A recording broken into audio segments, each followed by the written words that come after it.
How to book flight tickets online on trip.com. Hey everyone, welcome back to our channel. In this video I'm going to show you how you can book flight tickets online on trip.com, so make sure to watch the video till the end.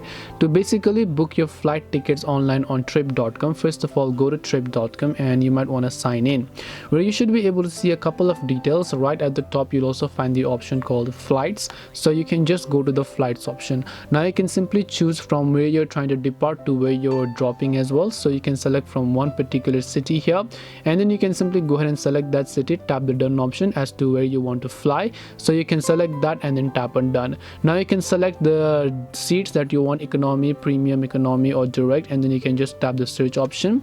Then it will search for all of the trips that are available for you, and then you can just select a certain one that you like, and then you can just tap on the continue option here, and once done you can just tap on the continue button here as well by selecting the return flight option as well. And once done you should be able to be taken to the page where you can simply pay for your prices.